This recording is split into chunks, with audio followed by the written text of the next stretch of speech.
Très vite, une myriade d'hypothèses germa dans mon esprit.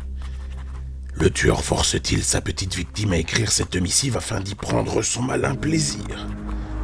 Se sert-il d'un enfant comme appât? Le force-t-il à regarder? À participer? Toutes ces hypothèses disparurent rapidement lorsque j'analysai la scène du crime. En effet, le mauvais temps fut des plus utiles et l'orage de la veille me permit de scruter le sol afin d'y trouver des indices. Et là, force m'était de constater qu'aucune de mes théories n'avait de sens.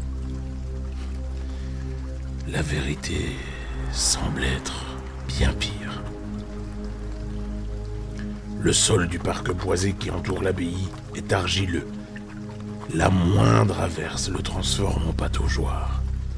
Il est donc très laborieux, voire impossible, de masquer toute trace de son passage et de ses actions sans que cela ne se remarque.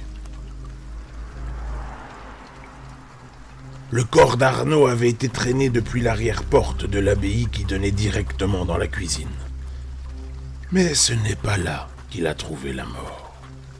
Les traces semblent traduire une première tentative de fuite à 30 mètres de la dite porte. Une petite poursuite s'en est visiblement suivie sur une centaine de mètres avant qu'Arnaud ne soit rattrapé et assommé par son agresseur.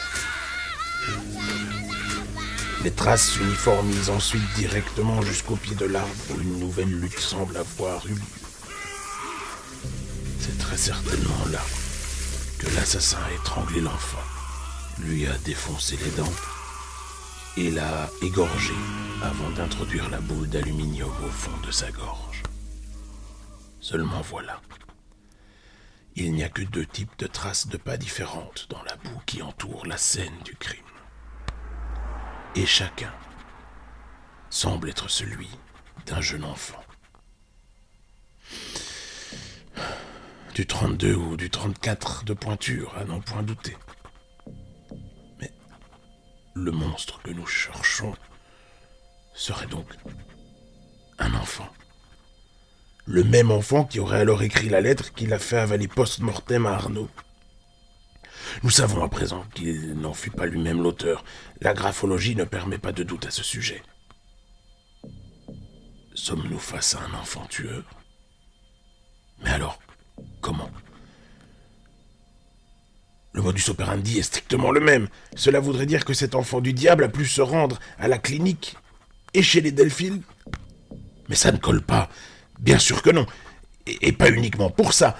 Pour le nourrisson, je peux encore l'imaginer, mais il en faut de la force pour étrangler un enfant de son âge, l'égorger et surtout le pendre par le pied. Tout serait l'œuvre d'un jeune enfant. Je ne peux y croire.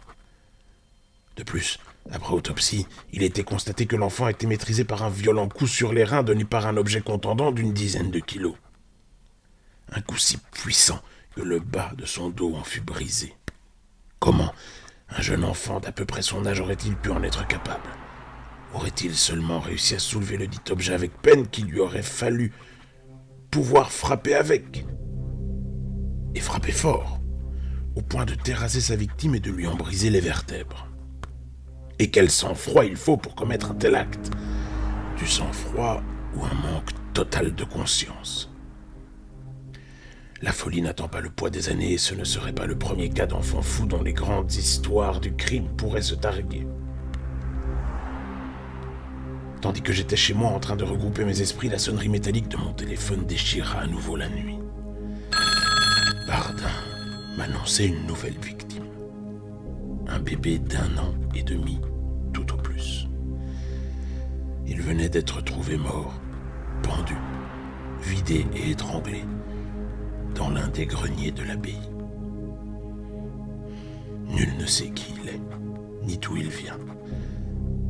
Mais dans sa petite bouche, la page déchirée d'un livre a été trouvée, emballée dans de l'aluminium. Elle est fortement abîmée. On ne peut identifier son ouvrage d'origine. Seul ce qui ressemble à un verset est lisible.